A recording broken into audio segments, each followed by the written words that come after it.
9. मागे ईशावास्यम इदम सर्वम या मंत्राच्या द्वारा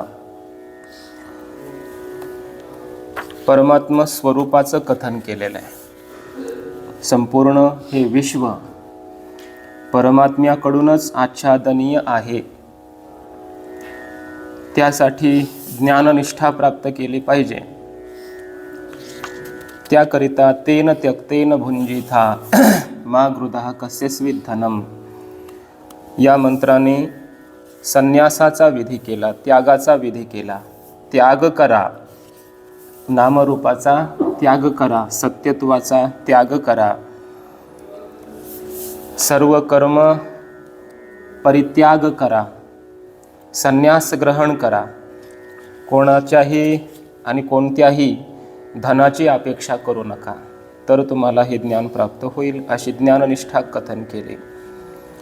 दुसऱ्या मंत्रामध्ये कर्मनिष्ठा कथन केलेली आहे. ज्यांचा अधिकार ज्ञानामध्ये नाही त्यांनी कर्मयोगाचं अनुष्ठान करावं. कुर्वन्नेवेह कर्माणि जी विषय.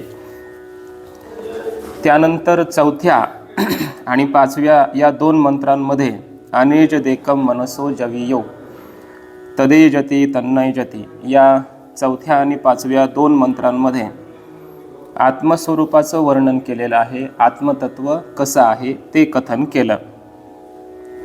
हे आत्मतत्व अशा स्वरूपाने ज्यांना कळालं ते जे ब्रह्मज्ञानी पुरुष आहेत त्यांचं वर्णन 2 श्लोकांनी केलेलं आहे.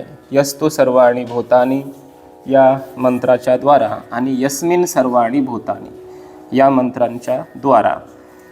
आत्मदर्शी अभेददर्शी जो महापुरुष असतो तो कोणाचाही द्वेष करीत नाही आणि तो शोकमोहातून निवृत्त होतो, संसाराची त्याची निवृत्ती होते.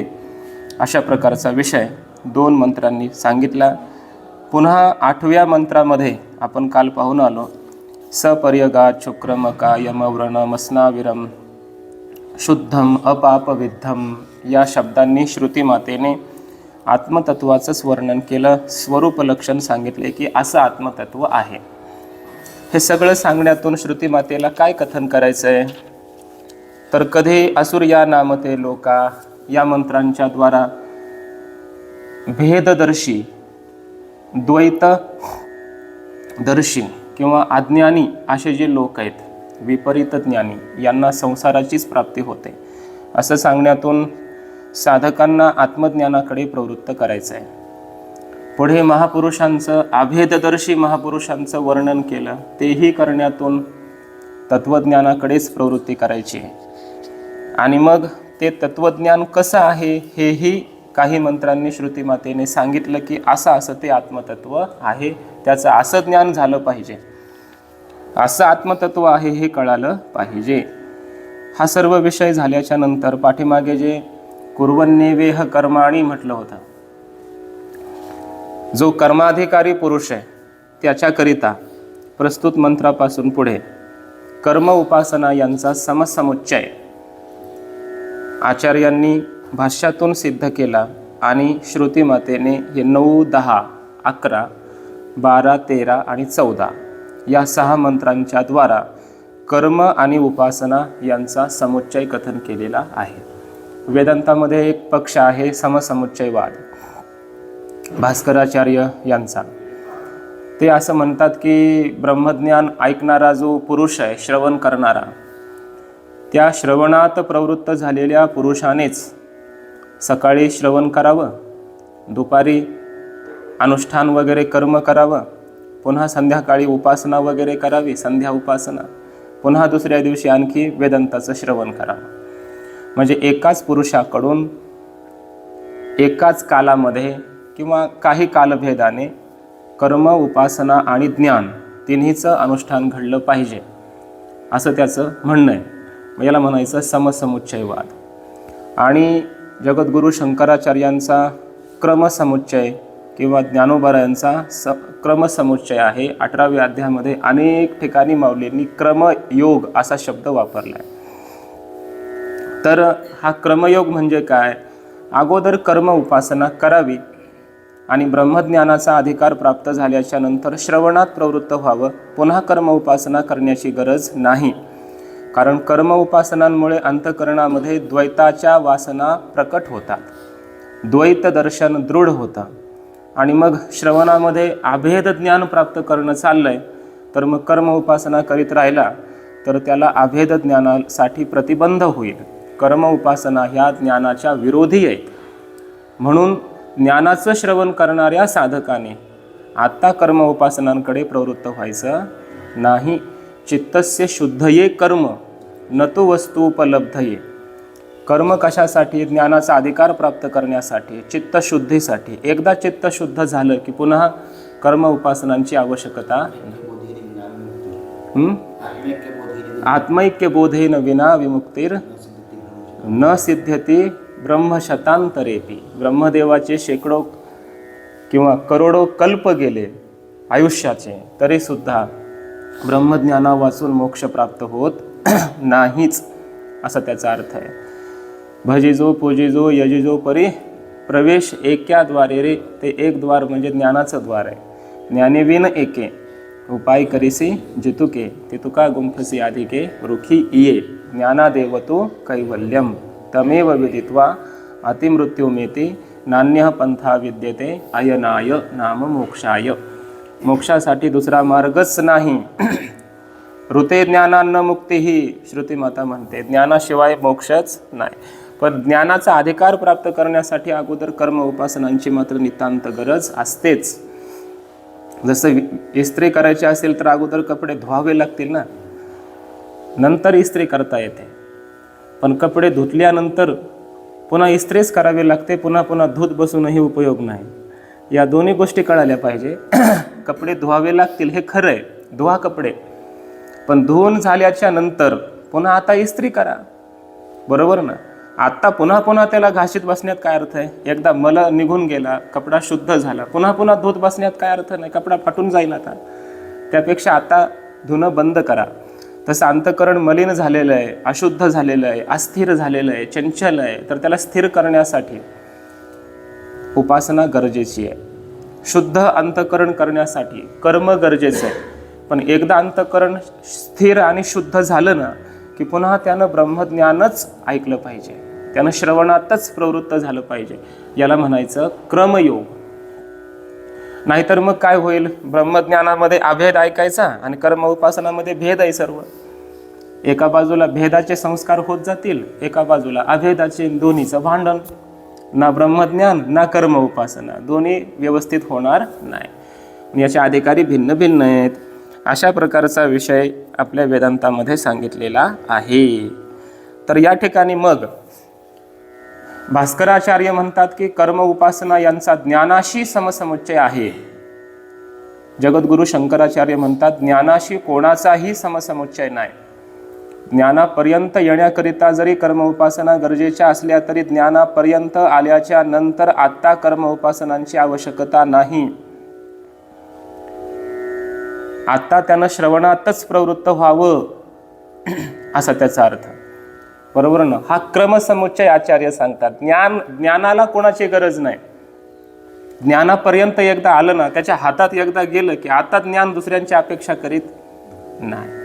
ते स्वतंत्र फल द्यायला समर्थ आहे, असा ज्ञानाचा विचार आहे. कर्म उपासना स्वतंत्र फल देऊ शकत नाहीत, त्यांना ज्ञानाची गरज आहे. म्हणजे कर्म उपासना केली आणि ज्ञान झालं नाही तर मोक्ष होणार नाही. म्हणजे कर्म उपासना ज्ञानद्वारा मोक्षाचे साधन आहेत. पण ज्ञान झाल्यावर पुन्हा कशाचं द्वारमध्ये पाहिजे?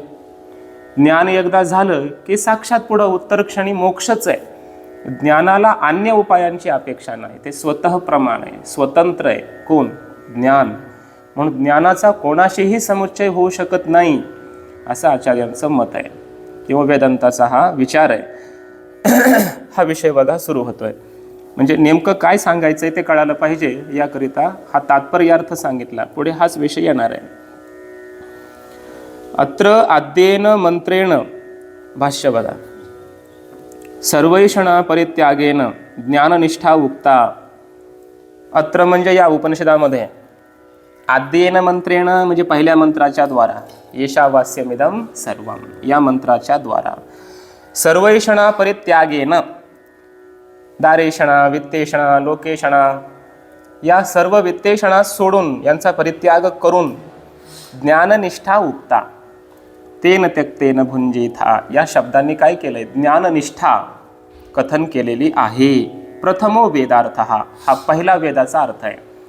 वेदार्थ म्हणजे श्लोकार्थ, वेदातील उपनिषदातील या पहिल्या मंत्राचा हा अर्थ आहे की या पहिल्या मंत्रामध्ये ज्ञाननिष्ठा सांगितली ज्ञानाधिकारी पुरुषांसाठी. कोणता तो मंत्र होता? त्याचं उद्धरण करतायत आचार्य.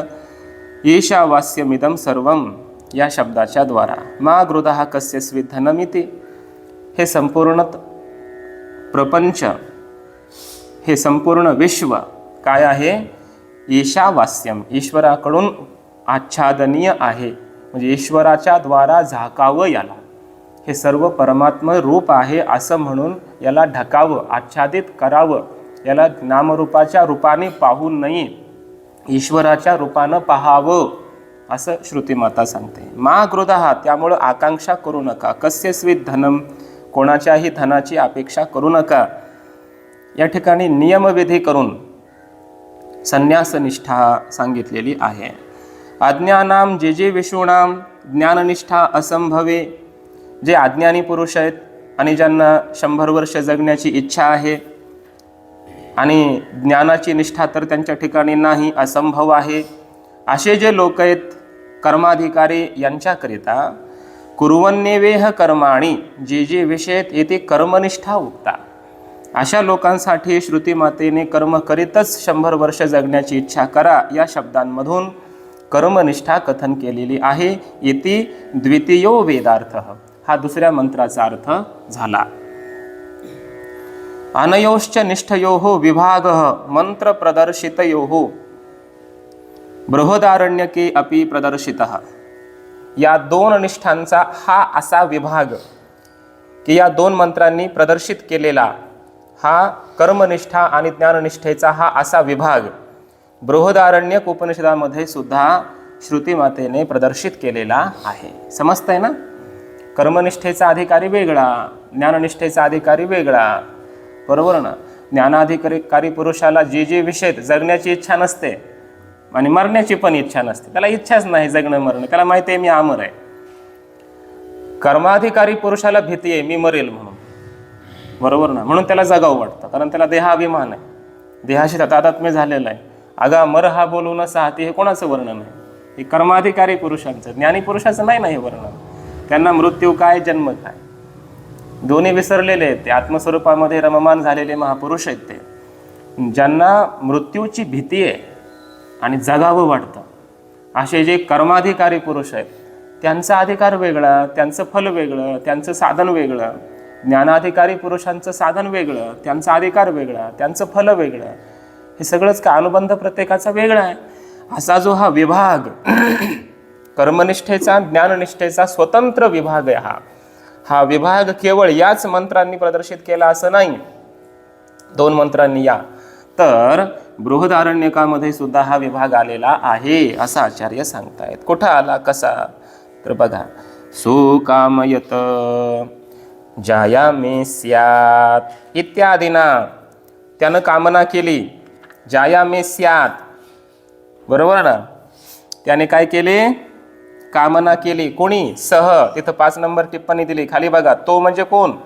अज्ञः आत्मा, अज्ञानी असा आत्मा, म्हणजे आत्मा पण अज्ञानी असतो असं नाही.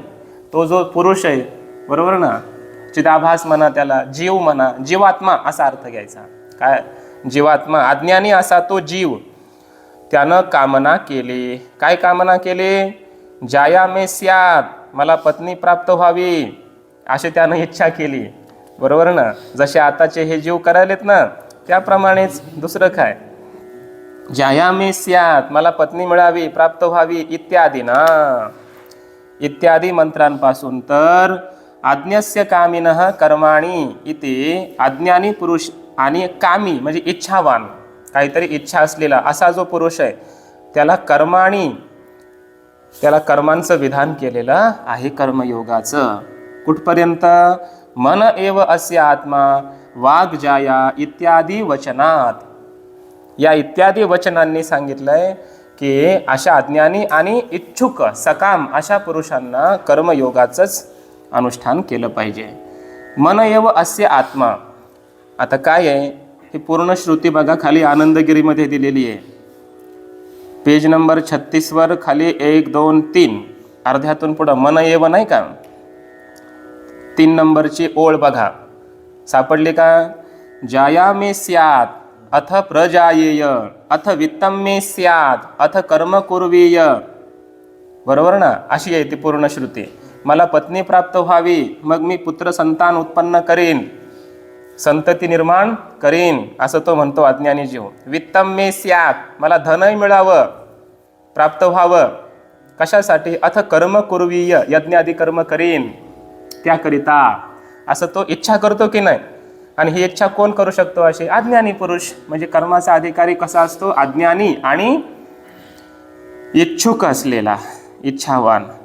आणि अशी इच्छा करूनही जेव्हा त्याला खाली म्हटलंय कामय मानस्य सर्वथा एव बाह्य जायादीर यदा न संपद्यते, अशी इच्छा करूनही त्याला जेव्हा बाहेर म्हणजे ह्या जगतामध्ये पत्नी मिळत नाही, प्राप्त होत नाही, आता काय करायचं त्याने?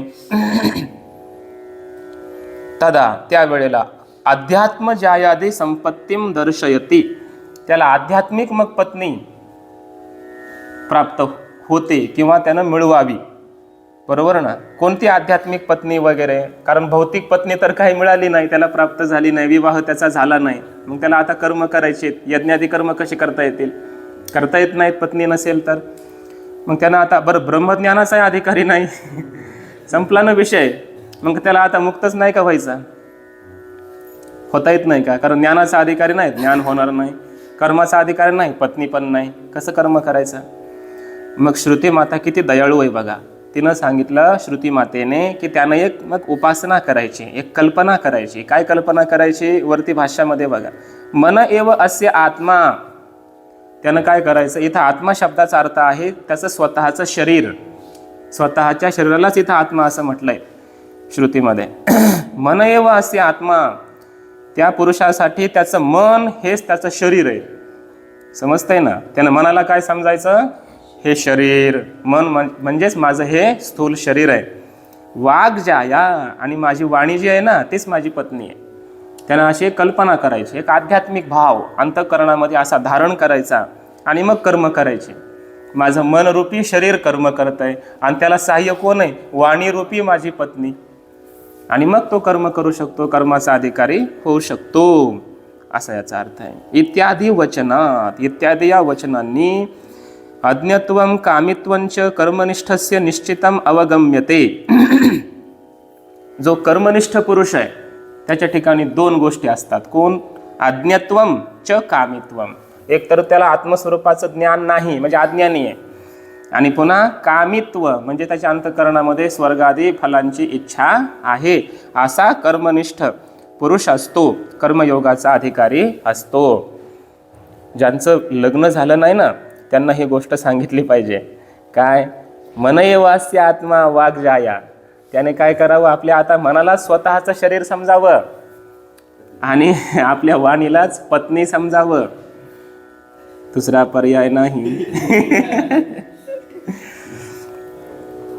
तथाच तर मग तत्फलम सप्तान्न सर्गहा तेषु आत्मभावेन आत्मस्वरूपावस्थानम. आता याचं फल काय? हा जो कर्मयोगाचा अधिकारी सांगितला, मग त्याने कर्म करावेत, अशी कर्म करायची. मग कर्मयोगाचं फल काय? त्या संबंधाने बृहदारण्यकामध्येच सप्तान्न ब्राह्मण नावाचं एक प्रकरण आहे. त्याचं नावच आहे काय? सप्तान्न ब्राह्मण. सप्त अन्न, तिथं 7 प्रकारची जीवाची अन्न सांगितले. यद्यपि ते स्वरूपाने ईश्वर निर्मितच आहेत, पण त्यांच्यावर या जीवाने अधिपत्य गाजवलं. अधिपत्य म्हणजे आसक्ती केली, मोह केला, तादात्म्य केलं, ही माझी आहेत असे ममत्व केलं, म्हणून ती जीवाची म्हटली गेली. त्याला जीवसृष्टी म्हणतात. त्या जीवानं ती आपली आहेत अशी धारणा केली, बरोबर ना? आसक्ती केली, म्हणून ती जीवाची म्हटली. पुढं आनंदगिरीमध्ये खाली टिप्पणी आलेली आहे. ते 7 अन्न कोणती आणि त्यांच्यावर या जीवानं आधिपत्य कसं केलं, आलेलं आहे खाली बघा.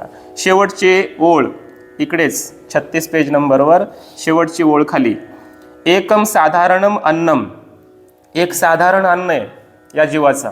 कोणतं साधारण अन्न? व्रीहि जवादी यत, बरोबर ना, जे तो खातो.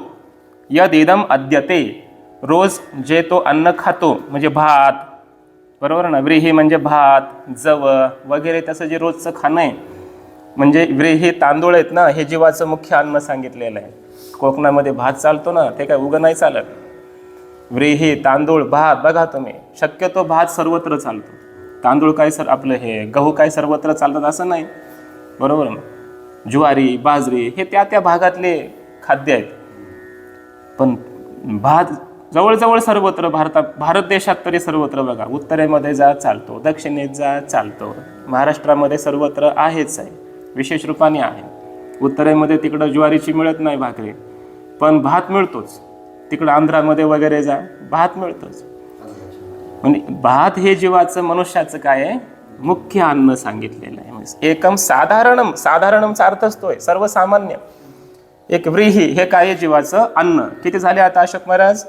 एक अन्न. 7 अन्न आपल्याला पाहिजेत. किती झाले? मोजत चला जरा, माझं गणित पक्क नाहीये त्यामुळेच आळंदीला आलोय. एकम साधारणम अन्नम, समजलं? यद इदम असं काय नाही. माझा पहिला नंबर होता शाळेमध्ये, मॉनिटर होतो मी, तरी सोडून आलेलो आहे मी. तेवढं धरून बसताना म्हणून पुढे बोललोय.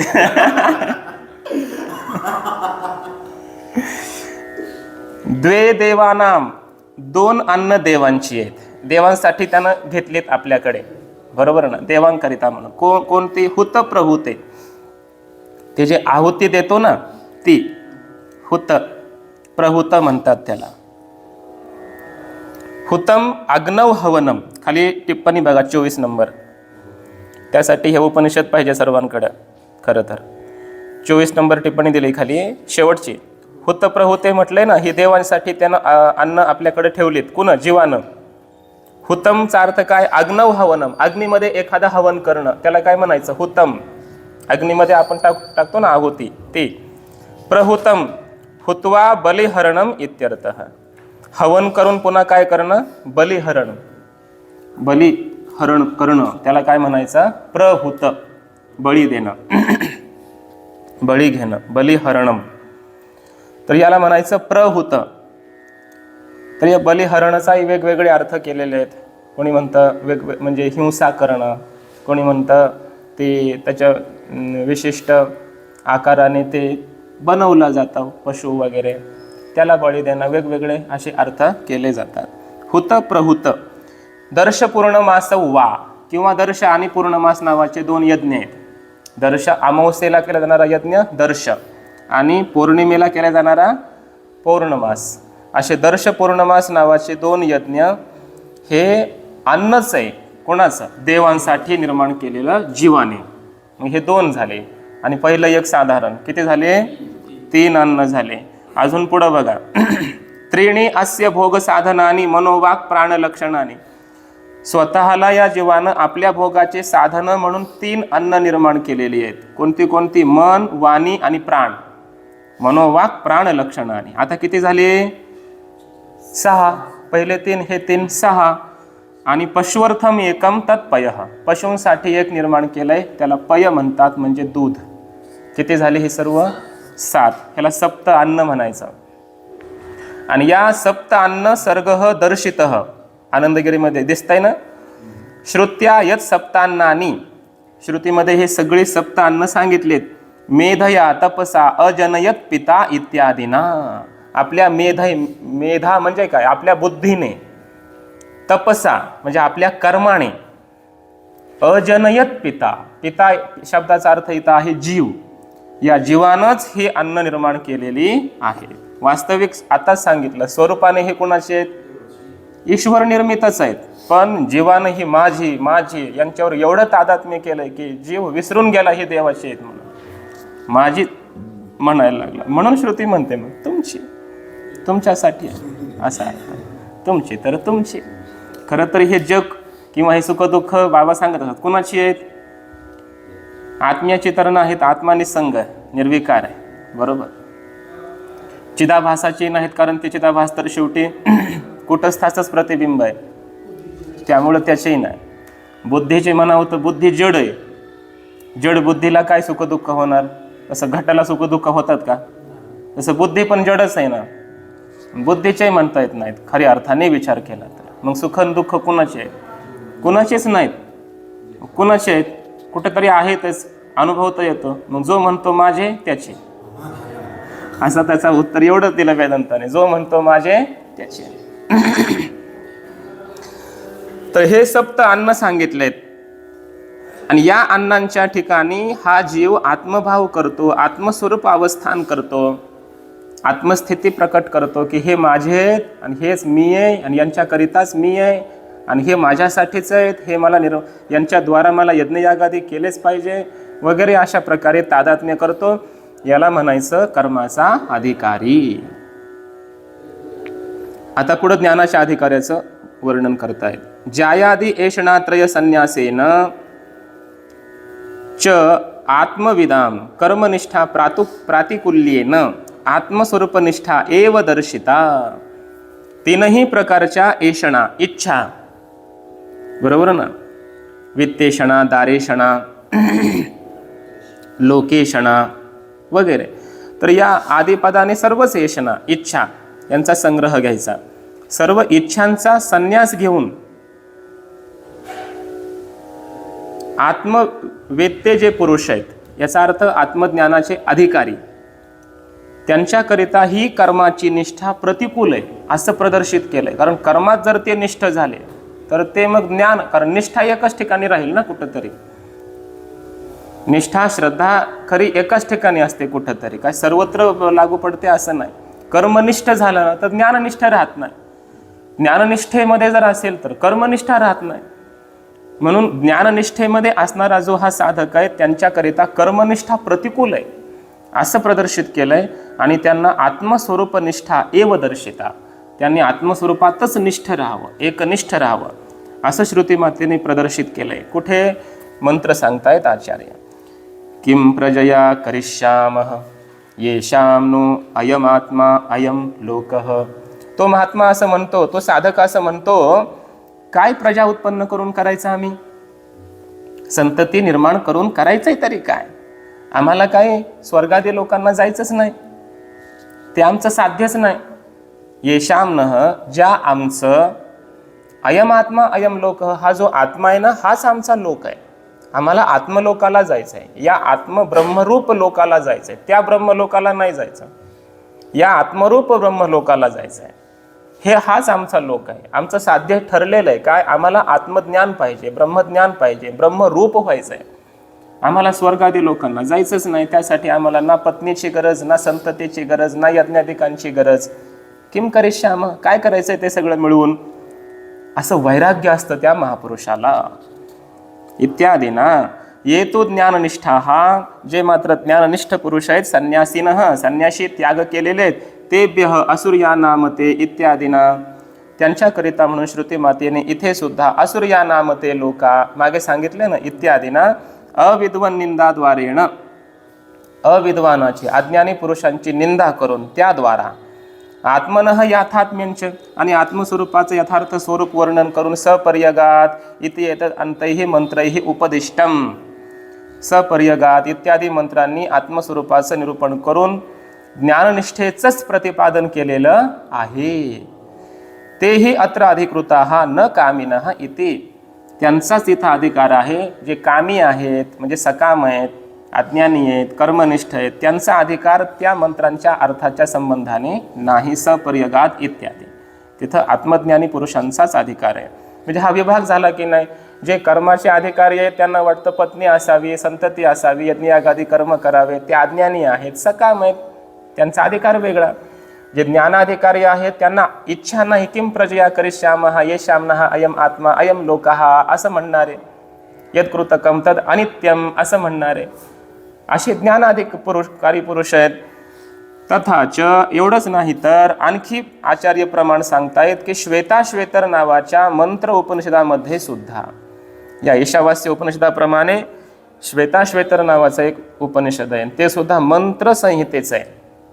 पण त्या उपनिषदामध्ये सुद्धा असं वर्णन केलंय, अत्याश्रमीभ्य परमं पवित्रं प्रोवाच सम्यक ऋषी संघजुष्टम इत्यादी विभज्य उक्तम. अत्याश्रमी म्हणजे काय?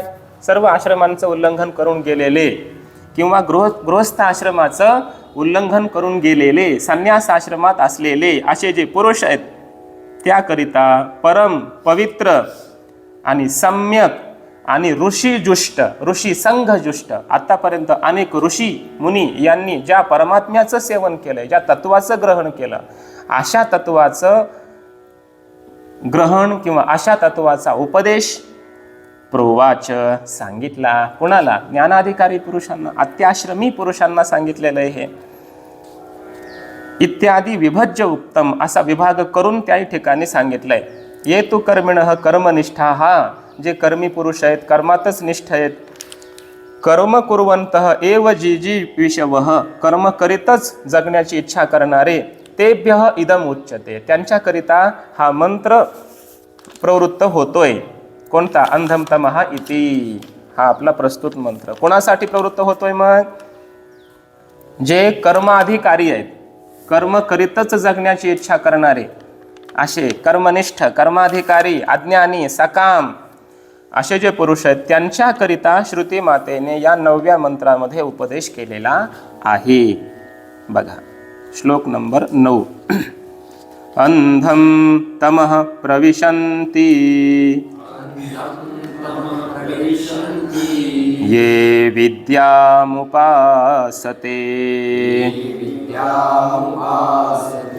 ततो भूय इव ते तमो यवु विद्यायां रताः.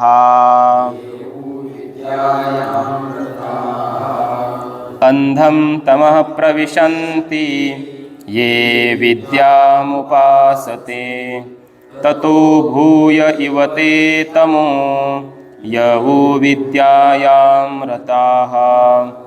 अंधं तमः प्रविशन्ति ये विद्यामुपासते ततो भूय इव ते तमो यवु विद्यायां रताः. अंधं तमः प्रविशन्ति ये विद्यामुपासते ततो भूय इव ते तमो यवु विद्यायां रताः. विद्यायां रताः किंवा विद्यायागुं रताः असं पण त्याचा उच्चार केला जातो. अंधम तमः प्रविशन्ति ये अविद्याम उपासते ततः भूय भूयः इव ते तमः ये उ विद्यायां रताः. ये अविद्याम उपासते ते अंधम तमः प्रविशन्ति. जे अविद्येची उपासना करतात ते घोर अंधकारमय अशा अज्ञानामध्ये प्रवेश करतात, असा अर्थ. अंधम तमः अज्ञानात्मक अशा घोर अंधारामध्ये प्रवेश करणारे ते लोक आहेत जे अविद्येची उपासना करतात. इथं अविद्या शब्दाचा पारिभाषिक अर्थ आहे. त्या शब्दाचे पारिभाषिक अर्थ असतात, ठरलेले असतात. पारिभाषिक अर्थ त्याला म्हटलं जातं त्या शास्त्राचे त्या अर्थाचे संकेत. इतरांना कळालंच नाही पाहिजे आणि शिष्यांना मात्र कळालंच पाहिजे, असे अर्थ म्हणजे पारिभाषिक अर्थ. आपल्या मित्राला तर कळालंच पाहिजे, पण बाकी कोणालाही समजलं नाही पाहिजे, असे आपापले जे काही संकेत असतात त्याला काय म्हटलं जातं? पारिभाषिक शब्द. जसं आळंदीमध्ये आपण म्हणतो चला जेवायला, म्हटलं की तो विचारतो प्रयोजन काय? मुख्य प्रयोजन तिथं काय आहे? आणि मग त्याचा अर्थ त्यांनाच कळत असतो, एकमेकांना, बाकीच्यांना कळत नाही. हा पाहुणे नाही, तो जरा लयच खालच्या. ग्राम्य दृष्टांत आहे आमच्याकडे, एक पाठ झाल्यावर सांगतो. हां फारच ग्राम्य दृष्टांत आहे तो. पाहुणे आले रे. पाहुणे आता कधी जाणार म्हणजे मुक्कामालाच थांबलेत. हे पाहुणे शब्दाचा अर्थ इथं पारिभाषिक आहे. पाठ झाल्यावर सांगतो, ग्राम्य आहे. तर बघा इथं अंधम तमहा याचा अर्थ आहे अज्ञानात्मक घोर अंधार, आणि अविद्या शब्दाचा अर्थ आहे कर्म. अविद्या म्हणजे काय? कर्म. कारण कर्म हे विद्येच्या विरोधी आहे की नाही? कर्म जर करीत राहिला तर विद्या प्राप्त होते का? ब्रह्मज्ञान प्राप्त होतं का? नाही. म्हणून अविद्या म्हणजे विद्येच्या विरोधी असा अर्थ करायचा. म्हणून कर्म, कर्म असा अर्थ आहे. जे केवळ कर्माचं उपासना करतात, अनुष्ठान करतात, ते अज्ञानात्मक अंधारामध्ये प्रवेश करतायत. आणि ततः त्याही पेक्षा अधिक भूयः पुन्हा ये विद्यायाम रताः ते ततः भूयः इव. याचा अर्थ जे विद्येमध्ये रत आहेत. विद्या म्हणजे इथं ब्रह्मविद्या असा अर्थ नाही. इथं विद्या शब्दाचा अर्थ आहे उपासना. तर जे उपासना करण्यामध्ये रत आहेत, रममाण आहेत, ते त्याच्याही पेक्षा अधिक घोर अज्ञानात्मक अंधारामध्ये प्रवेश करतात असा अर्थ. समजलं का? एकंदरीत मंत्राचा अर्थ एवढाच आहे. जे केवळ कर्माचं अनुष्ठान करतात ते अज्ञानाच्या अंधकारात प्रवेश करतात. आणि जे उपासना करतात, केवळ उपासना, द्वैतातली उपासना, ते द्वैताची उपासना करणारे उपासक त्यांच्यापेक्षा जास्त घोर अज्ञानाच्या अंधारामध्ये प्रवेश करीत आहेत असं श्रुती माता सांगते. आता भाष्यकार याचे काय पारिभाषिक अर्थ करतात बघा. अंधम तमः इत्यादी या मंत्राने कर्मयोग्याला केलेला हा उपदेश आहे. बाबा कर्म करतोयस ना, मग ध्यानात ठेव, केवळ कर्माचं अनुष्ठान करत असेल तर घोर अज्ञानाच्या अंधकारात जातोयस. केवळ उपासना करत असेल तर त्याच्याही पेक्षा घोर अज्ञानाकडे तुझी वाटचाल सुरू आहे असं सूचित करते, सूचना देते. कोण? श्रुती माता. कोणाला? अज्ञानी पुरुषांना. कोणाला? कर्मयोगाच्या अधिकारी पुरुषांना. आता पूर्वपक्षी विचारतोय बघा, कथम पुनः एवं अवगम्यते. इथं पूर्वपक्षी असं लिहायचं, न तो सर्वेषाम इथे, इथपर्यंत पूर्वपक्षी बोलतोय. काय बोलतो? तुम्हाला हे कशावरून कळालं की कर्मयोगाच्या अधिकारी पुरुषांनाच श्रुती मातेने या मंत्रामध्ये उपदेश केलाय, सर्वेषाम न, सर्वांना उपदेश नाही केला, ज्ञानाच्या अधिकाऱ्यांना वगैरे नाही केला, फक्त कर्माधिकारी पुरुषांनाच वर्णन उपदेश केलाय या मंत्रामध्ये, असं तुम्हाला कशावरून कळालं? बरोबर, पूर्वपक्षी. उच्चते, इथून पुढा का सिद्धांत पक्ष उत्तर देत आहेत. ठीक आहे, मग ऐक. अकामिनः साध्य साधन भेद उपमर्देन यस्मिन् सर्वाणि भूतानि आत्मैवा भूत विजानतः तत्र को मोहः कः शोकः एकत्वम् अनुपश्यतः इति यद आत्मैकत्व विज्ञानं तन्न केनचित् कर्मणा ज्ञानांतरेण वा हि अमूढः समुच्चिचिषति. अर्थ फार सोपा आहे बघा. जे अकामी पुरुष आहेत म्हणजे काय? निष्काम आणि ज्ञानाचे अधिकारी आहेत, त्यांच्याकरिता साध्य साधनाचा भेद जो आहे त्याचा उपमर्द झालेला आहे, म्हणजे तिरस्कार झालेला आहे. त्यांना साध्यही राहिलं नाही काही वेगळं आणि साधनही राहिलं नाही. साध्य साधनाचा भेद त्यांच्यासाठी राहिला नाही. का? जे अकामी आहेत म्हणजे ब्रह्मज्ञान झालेले पुरुष आहेत, त्यांचं वर्णन मागं केलं की नाही. यस्मिन् सर्वाणि भूतानि आत्मैवा भूत विजानतः, आत्मस्वरूपाला जाणल्यामुळे ज्यांना, ज्या महापुरुषाच्या ठिकाणी हे सगळे प्राणी मात्र त्याचा आत्माच झाले, तिथं कसला मोह राहिला, कसला शोक राहिला? कारण त्यानं एकत्वाचं अनुदर्शन केलेलं असल्यामुळे. असं जे पाठीमागे वर्णन केलंय त्याच्याकरिता साध्य राहिलं का साधन राहिलं सांगा बरं. आता त्याला काही मिळवायचंय का आता? कारण त्याला ब्रह्मज्ञान झालंय, ब्रह्मज्ञानी पुरुष आहे. काम नाही झालो पाही रिकामा, कृतकृत्य झालो, इच्छा केली ते पावलो. त्याला आता इच्छा आहे का? नाही. म्हणजे साध्य आहे का? काही नाही. साधन काय राहिलंय का? मग त्याच्यासाठी साध्य साधनाचं उपमर्दन झालंय, म्हणजे नाश होऊन गेला. बरोबर ना? असा अर्थ. मग त्याला आता कारण काय माहिती आहे का, पूर्वपक्षाचं म्हणणं काय की सर्वांसाठी हा मंत्र नाही म्हणता ना तुम्ही, फक्त कर्माधिकारी पुरुषांसाठी. म्हणजे त्याला काय म्हणायचं आहे, ज्ञानी पुरुषांसाठी पण हा मंत्र नाही असं का? ज्यांना जे ब्रह्मज्ञानाचे अधिकारी आहेत किंवा ज्यांना ब्रह्मज्ञान झालंय ते सुद्धा या मंत्राचे अधिकारी आहेत असं भास्कराचार्याचं मत आहे. समसमुच्चयवाद ज्ञानाबरोबर समुच्चय करण्याचा प्रयत्न करतो, बरोबर ना. ज्ञान ज्यांना पाठीमागे सांगितले त्यांच्याच करिता अंधम तमहा हा मंत्र पण आहे असं करा ना चिंतन तुम्ही. सर्वांसाठी आहे हा मंत्र, मग ज्ञानी असू नाही तर अज्ञानी असू असं कोण म्हणतं? पूर्व पक्षी समसमुच्चयवादी. त्याला सांगितलंय की बाबा हा मंत्र कर्म काय सांगतो, कर्माचं अनुष्ठान करतो तो अंधारात जातो, उपासना करतो तो अंधारात जातो, असं कर्म उपासनेचं जे वर्णन करणं चाललंय या मंत्रामध्ये, ते ज्ञानी पुरुषासाठी कशाला असणं शक्य आहे? कारण त्याला ना साध्य राहिलंय ना साधन राहिलंय, तो मुक्त झालेला महात्मा आहे. मग त्याच्याकरिता हा मंत्र कशाला प्रवृत्त होईल असं सांगायचं आहे. समजतंय ना? विषय कळाला पाहिजे काय चाललाय ते. पंक्ती नाही लागल्या तरी का लागतात पंक्ती? हो म्हणा.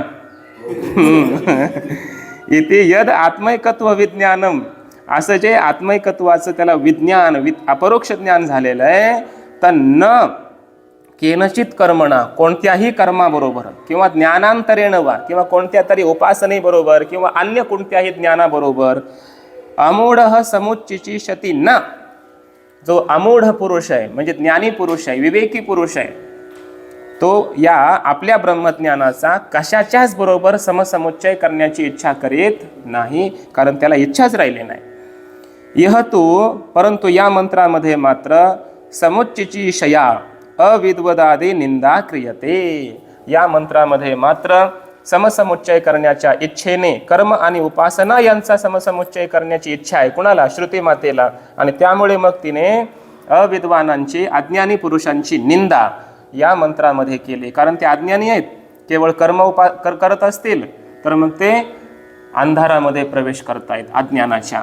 उपासना करत असतील तरी सुद्धा अज्ञानाच्या अंधकारातच ते आहेत, प्रविष्ट होत आहेत, असं म्हणून त्यांची निंदा केली. कुणाची? अज्ञानी पुरुषांची. तत्रच यस्य येन समुच्चयः संभवते न्यायतः शास्त्रतो वा तदेह उच्यते. मग या मंत्राचा अर्थ करताना असाच करावा लागेल की ज्याच्याबरोबर समसमुच्चय होणं शक्य आहे त्याचाच त्याच्याबरोबर समसमुच्चय करावा लागेल. ज्याच्याबरोबर समुच्चय होणं शक्यच नाही त्याच्याबरोबर समसमुच्चय करता येणार नाही. आणि या मंत्रांनी तर समसमुच्चय सांगितलेला आहेच, तर मग या कर्म उपासनेचा ज्ञानाशी समसमुच्चय कधीही होणं शक्यच नसेल, होतच नाही शक्य. त्याचा अधिकारी वेगळा, त्याचा अनुभव वेगळा, तो महात्मा वेगळा, आणि इथं कर्माधिकारी अज्ञानी पुरुष तो अधिकारी. मग दोघांचा समसमुच्चय कसा होईल? मग ज्याचा समुच्चय होणं शक्य आहे ज्याच्याशी, त्याच्याशी समुच्चय लावावा लागेल. आणि इथं कर्माचा उपासनेशी, लक्षात घ्या बरं, शब्द ध्यानात घ्या, कर्माचा उपासनेशी समसमुच्चय होणं शक्य असल्यामुळे श्रुती मातेला कर्माचा उपासनेशी समसमुच्चय सांगायचा आहे. केवळ कर्माचं अनुष्ठान करू नका, केवळ उपासनेचं नाही, कर्म उपासनेचं एकत्र अनुष्ठान करा, नाहीतर तुम्ही घोर अंधारात जाताय, असं कोण सावध करते? श्रुती माता. म्हणजे कर्म आणि उपासनेचा समसमुच्चय सांगायचा आहे श्रुती मातेला, कर्म उपासनेचा ज्ञानाशी समसमुच्चय सांगायचाच नाही, कारण त्यांचा होणंच शक्य नाही समसमुच्चय, बरोबर. म्हणून आचार्य म्हणतात शास्त्रतः म्हणजे श्रुती प्रमाणाने किंवा न्यायतः युक्तीने ज्याच्याशी समुच्चय होणं शक्य आहे तोच समुच्चय इथं आपल्याला मानावा लागेल, आणि तो न्यायतः शास्त्रतः कर्माचा उपासनेशी सिद्ध होतो, शक्य आहे. म्हणून या मंत्रांनी कर्माचा उपासनेशी समसमुच्चय सांगितलाय असाच अर्थ आहे, असं ठोस दृढतेने निश्चयाने आचार्य सिद्ध करतायत. यद्दैवं वित्तम देवता विषयम ज्ञानम तत् कर्म संबंधित्वेन उपन्यस्तम न परमात्मा ज्ञानम.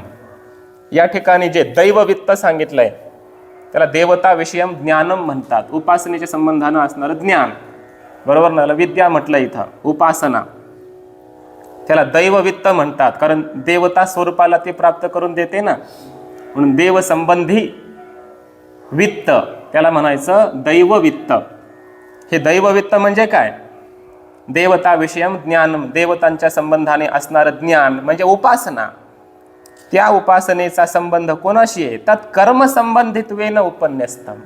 त्या उपासनेचा संबंध कर्माशी लावलाय किंवा कर्माचा संबंध उपासनेशी लावलाय. असा कर्म उपासना यांचा समसमुच्चय आहे असं सिद्ध केलंय श्रुती मातेने किंवा आचार्यांनी. न परमात्म ज्ञानम, परमात्म स्वरूपाचं जे असंग निर्विकार ज्ञान आहे त्याच्याशी संबंध नाही.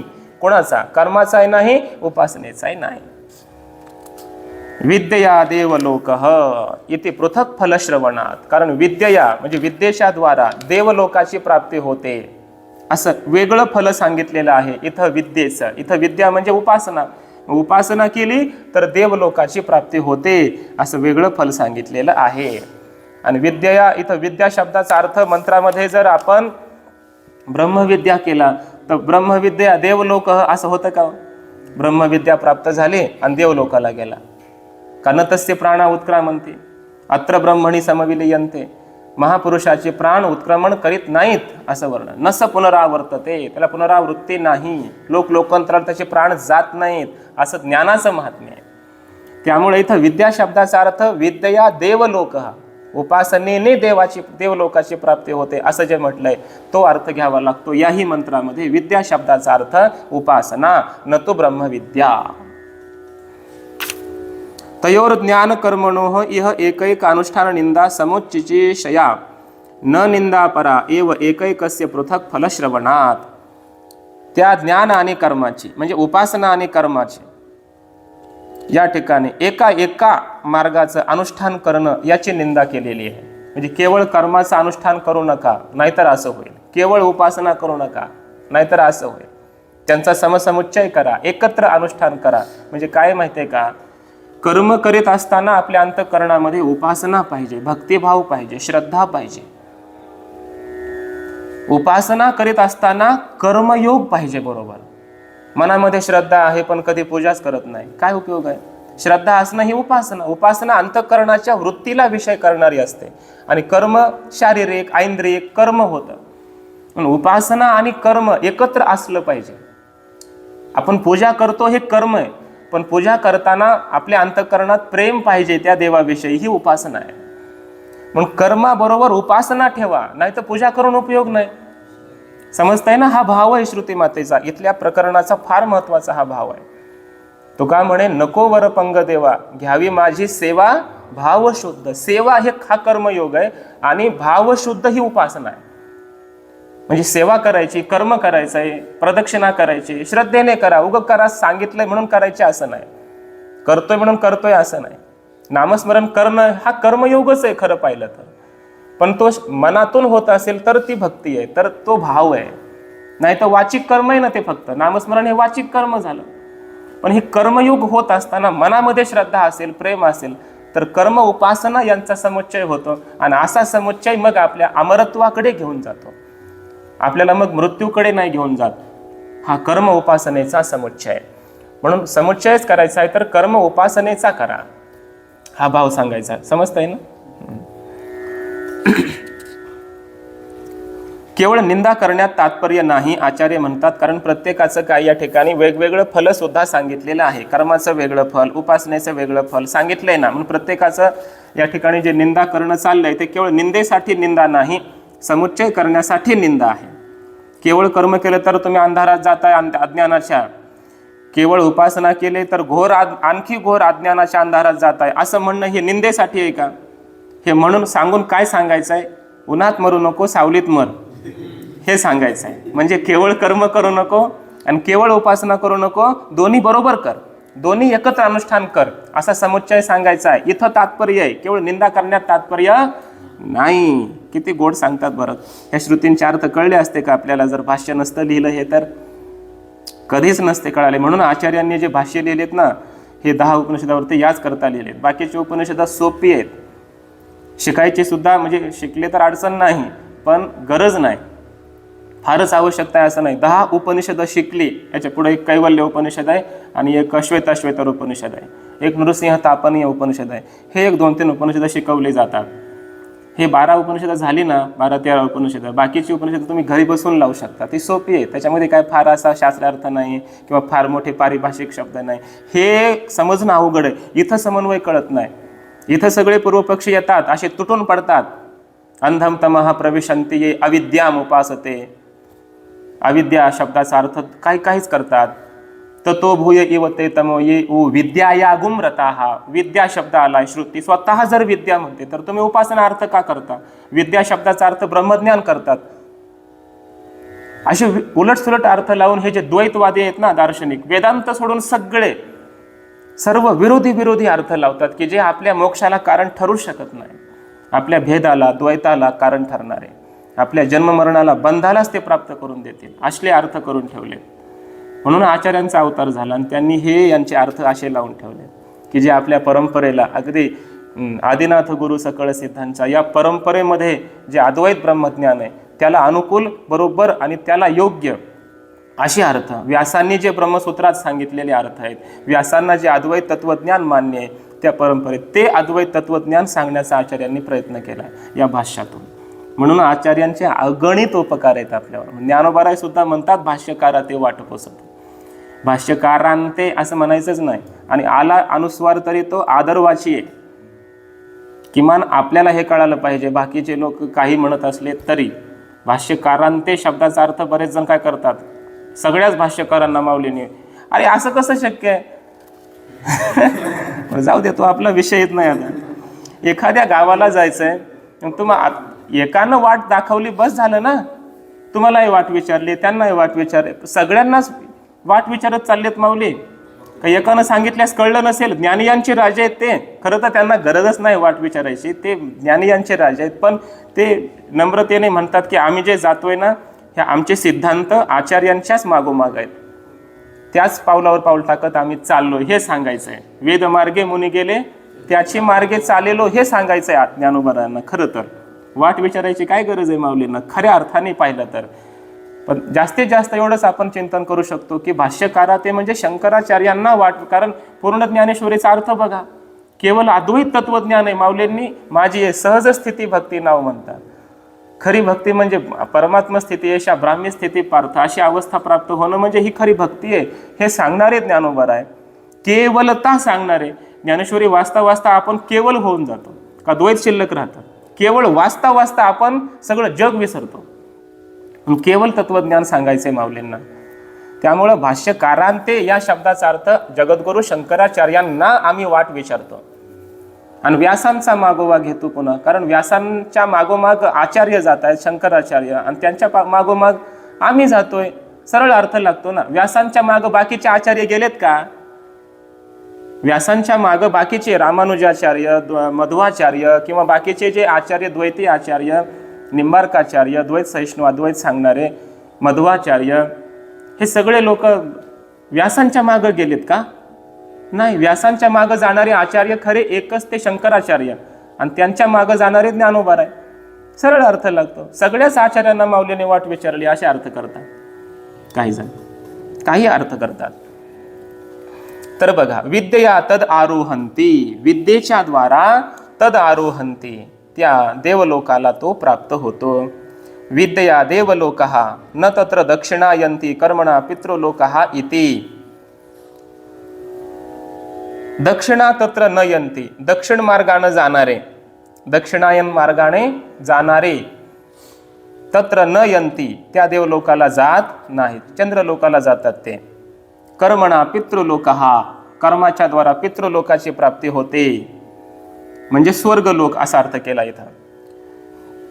कर्मणा पितृलोकः म्हणजे स्वर्गलोक प्राप्त होतो. इति नहि शास्त्रविहितम किंचित अकर्तव्यताम येयात. शास्त्रानं सांगितलेलं कोणतंही कर्म अकर्तव्यतेकडे जाऊ शकत नाही, म्हणजे ते कर्तव्यच असतं. शास्त्रानं सांगितलंय ना, मग ते कर्तव्य का अकर्तव्य? ते कर्तव्यच आहे. तत्र अंधम तमः आदर्शनात्मकम तमः.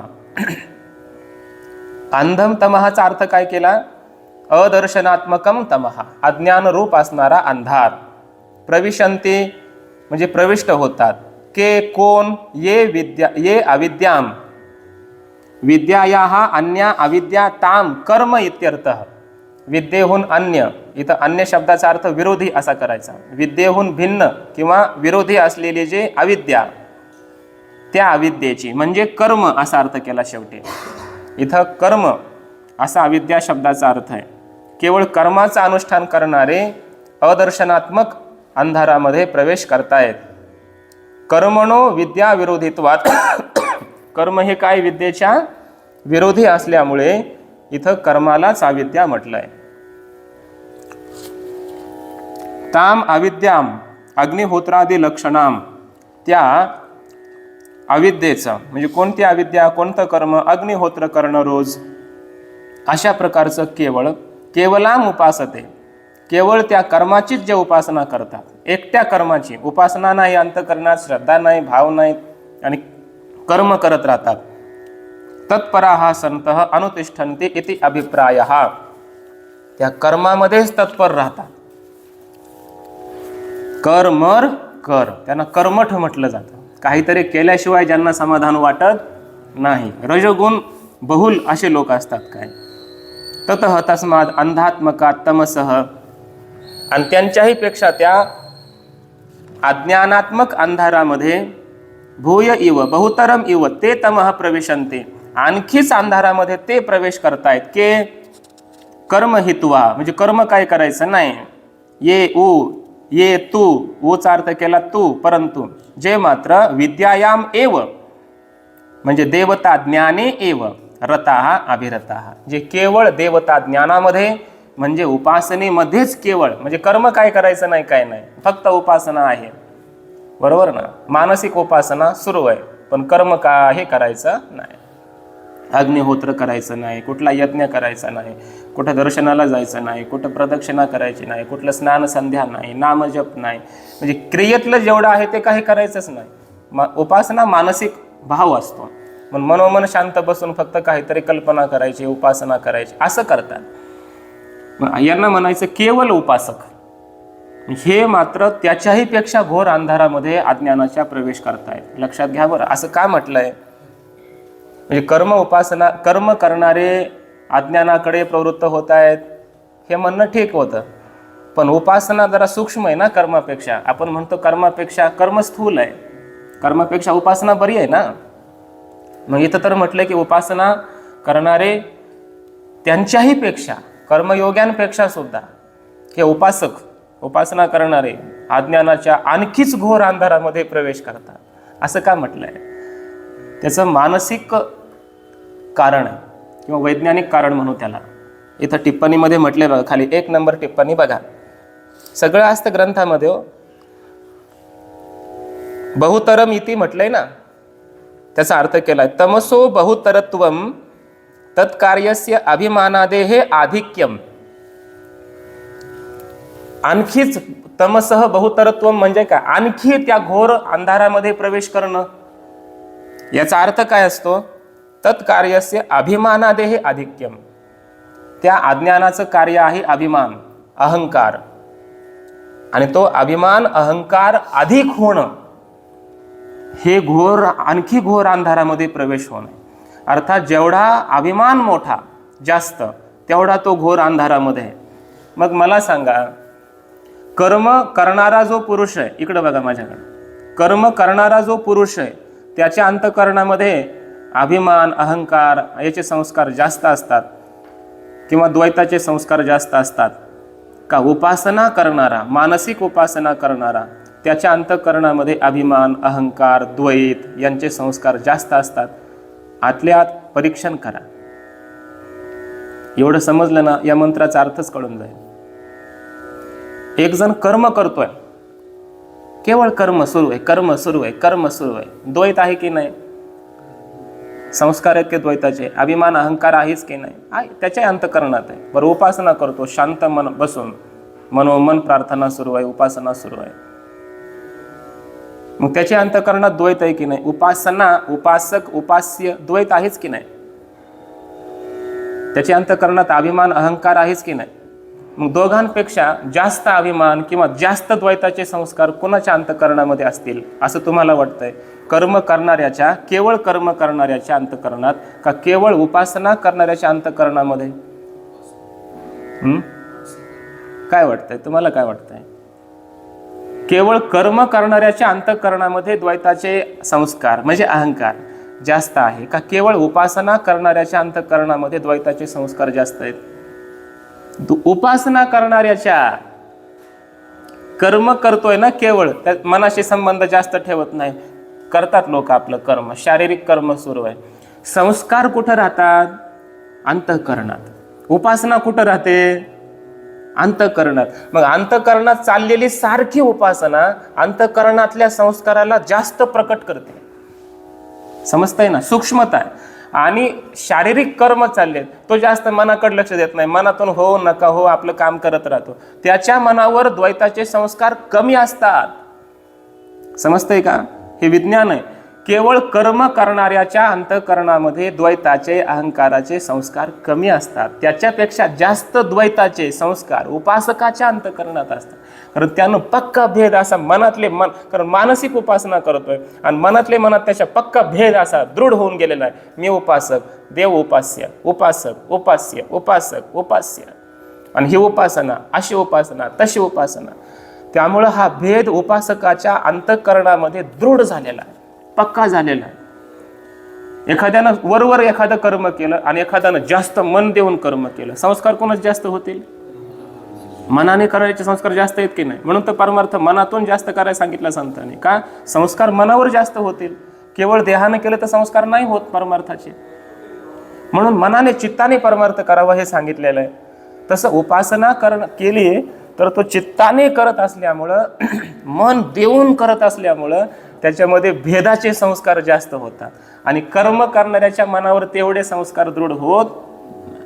आणि मग द्वैताचे संस्कार जेवढे ज्याचे जास्त, तेवढा तो तितका अज्ञानाच्या अंधकारात चाललाय की नाही? समजताय ना भाव? म्हणून कर्म करणारा केवळ अविद्या म्हणजे कर्म करणारा अज्ञानाच्या अंधारामध्ये प्रविष्ट होतोय हे खरंच आहे. पण त्याच्याही पेक्षा घोर अंधारामध्ये, कोणत्या? अज्ञानाच्या, विपरीत ज्ञानाच्या, भेदाच्या, द्वैताच्या अंधारामध्ये तो प्रवेश होतोय जो द्वैतातली उपासना करतोय. आमच्या संतांनी पण उपासना सांगितली, पण ती उपासना कशी आहे? अभेद जाणून उपासना आहे. कल्पित भेद आणि वास्तव अद्वैत या तत्वज्ञानाच्या बैठकीवर चाललेली उपासना म्हणजे वारकरी संप्रदायातली. दुसरीकडे जे वैष्णव मत आहेत ते सगळे भेदातली उपासना मानतात. ते कधीच परमात्म्याशी आपला अभेद मानतच नाहीत. त्यांच्या शास्त्रातच नाही ते की आपणच देव आहेत, मी वासुदेव तत्वता, हे त्यांच्या शास्त्रातच नाही मुळात. मग ते उपासक तर आहेत, रामाची उपासना करतात, कृष्णाची उपासना करतात, द्वैतवादी आहेत, भेदवादी आहेत. विशिष्ट असलं तरी द्वैतच आहे. त्यामुळे ते उपासना करत असल्यामुळं त्यांच्या अंतःकरणात तो विशिष्ट भेद, द्वैत सहिष्णू भेद, हे भेदाचे संस्कार दृढ होत जातात. आणि जेवढे भेदाचे संस्कार दृढ झाले तेवढे ते काढायला अवघड जातात. तेवढे ते, कारण भेदाचे संस्कार काढल्याशिवाय अभेद ज्ञान होत नाही, आणि अभेद ज्ञान झाल्याशिवाय तर मुक्त होत नाही. म्हणून अभेदाचे संस्कार दृढ करण्यासाठी भेद संस्कार गेले पाहिजे, आणि त्याचे भेद संस्कार लवकर जात नाहीत. कोणाचे? उपासकाचे. म्हणून उपासक हा जास्त अंधारात चाललाय हे श्रुती मातेनं सांगितलंय. हे ध्यानात आलं पाहिजे. एक श्रुती अशी पण आहे, ये अन्याम देवताम उपासते अन्यहा असौ अन्यहा अहमिते सदेवानाम पशुः, असं म्हटलंय. यो वै उदरम अंतरम कुरुते अथ तस्य भयम भवती. त्यांना भय, भीती, दुःख प्राप्त होतं की जे आपल्यामध्ये आणि उपास्य देवामध्ये भेद पाहतात. देव वेगळा, मी वेगळा, असं वेगळं समजून जे उपासना करतात ते अज्ञानात गडद अज्ञानाच्या अंधारामध्ये आहेत. असं श्रुती माता स्वतः जर कथन करत असेल तर मग इथे जे म्हटलंय काय, की कर्म करणाऱ्यांपेक्षा उपासना करणारे घोर अंधारामध्ये अज्ञानाकडे प्रवेश करतायत, वाटचाल करतायत, हे तितकंच मनोविज्ञानातून सिद्ध होणार आहे. म्हणून इथं म्हटलंय की तत्कार्यस्य अभिमानादे हे आधिक्यम. त्या अज्ञानाचं कार्य, त्या द्वैताचं कार्य, अभिमान हे अभिमान काय आहे त्या ठिकाणी अधिक आहे, जास्त आहे, आणि त्यामुळे त्या ठिकाणी तो अज्ञानामध्ये प्रवेश करतोय, असा त्याचा अर्थ आहे. बाकीचा विषय उद्या बघ. पुंडलिक वरदा हरी विठ्ठल. श्री ज्ञानदेव तुकाराम माऊली ज्ञानेश्वर महाराज की जय.